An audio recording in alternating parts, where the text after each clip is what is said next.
भारतीय संविधानातील कलम 19 चं वाचन करून झालं। जरंगेंची भाषा माननीय न्यायालयाला दाखवली।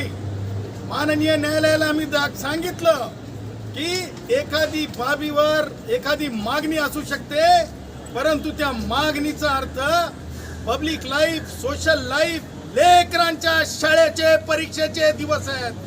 अत्यंत जड अंतकरणाने माननीय न्यायालयासमोर जरंगेचे सगळे आज बंद असलेली बारामती, धाराशिव, बीड, जालना ह्या सगळ्या कॉपी समोर ठेवल्या आणि सांगितलं की आमच्यासारखे सामान्य कष्टकरी ज्यांच्या हातावर पोट आहे असा बंद झाला तर वेस्ट बेंगॉलच्या उच्च न्यायालय केसमध्ये माननीय सर्वोच्च न्यायालयाने दिलेला निकाल आणि जरंगेच्याच केसमध्ये ॲडव्होकेट जनरल साहेबांनी दाखवलं की काय कशा प्रकारे आंदोलन करताय।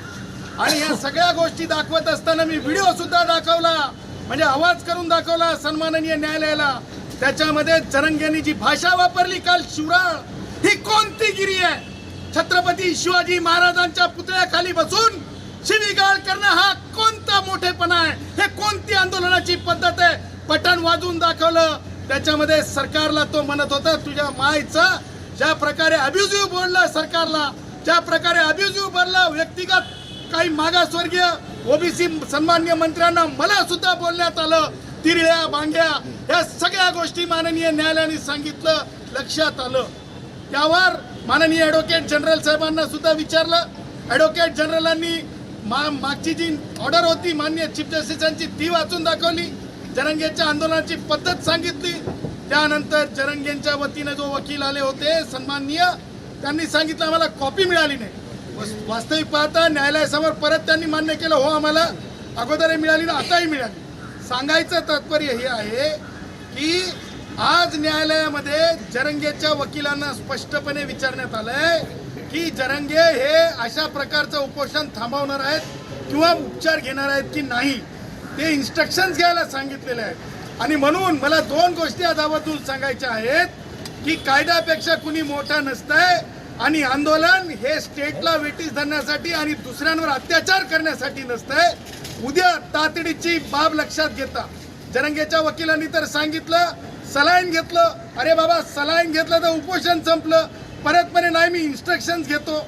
आता जरंगे जर सलाईन घेत असेल तर उपोषण जरंगेचं संपलेलं आहे आणि जर उपोषण संपलेलं आहे तर मग जे काही चाललेलं आहे ते कोणत्या प्रकारचं मला माहिती नाही, कारण मी मराठी शास्त्रातला माणूस आहे, गुराखी साहित्यातला माणूस आहे।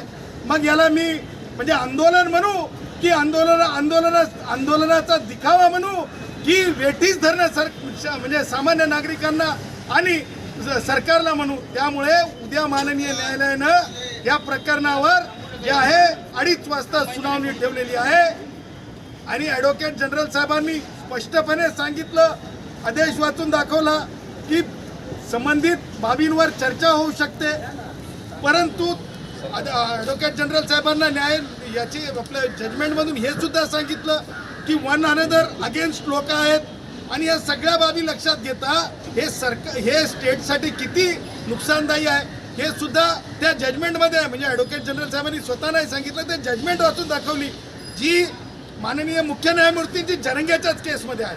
एकूण पाहता मला वाटतंय की जरंगेंचा जो म्हणजे ज्या प्रकारे शिवराळ भाषा, ज्या प्रकारे आंदोलनाची जी म्हणतो पवित्रता, ज्या आंदोलनाचा जेंटलनेस आणि ते छत्रपती शिवाजी महाराजांच्या पुतळ्याच्या खाली, हे सगळं पाहता मला वाटतं जरंगे उद्यापर्यंत आटपून घेतील। कारण आज त्यांनी सलाईन घेतलंय म्हणून सांगितलंय, सलाईन घेतलं, फ्लूइड घेतलं म्हणजे उपोषण संपलं। एजी साहेबांनी माननीय चीफ जस्टिस साहेबांच्या जरंगेच्या केसमधली जी ऑर्डर आहे ती वाचून दाखवली। Public order, law and order आणि यांच्या मागच्या आंदोलनामध्ये कशा प्रकारचं आंदोलन होतं ते त्या ऑर्डरमध्ये नमूद होतं, तेवढं त्यांनी कायदेशीर संविधानिक दृष्ट्या न्यायालयाचा आदेश दाखवला नाही। पण लक्षात ठेवा, ॲडव्होकेट जनरल साहेबांनी सांगितलं की काही गोष्टींवर विचार चालू आहे, न्यायालयाने सांगितलं नाही की कायदा येतोय म्हणून। कायद्याला विरोध आहे, मराठा आमचे भाऊ मागासच नाहीत, त्याच्यामुळे कायद्याला तर 100% डंक्याची चोट पे विरोध आहे आमचा आणि ती केस लवकरच आपल्याला दिसेल, त्याच्यातले मुद्दे लक्षात येतील। परंतु ज्या प्रकारे जरंगेंनी आमचं म्हणे खारी खावा, दूध पिवा जरंगेनं, हा आणि म्हणजे काय सगळ्या गोष्टी अरे माय बहिणीवर शिवा देण्यापेक्षा सुदृढ राहावं आणि मागणी करावं, परंतु जरंगेने हे सगळे उपद्व्याप करू नये ज्याच्यामुळे आमच्यासारख्या सामान्याच्या लेकरांच्या परीक्षेचा विषय आहे, हे महिने परीक्षांचे आहेत. जज साहेबांनी सिरियसली सांगितलंय जरंगेच्या वकिलांना उद्यापर्यंत आम्हाला निक्षून सांगा काय म्हणणं आहे तुमचं, कारण पुढील आदेश मागच्या 2 आदेशांवर मान्य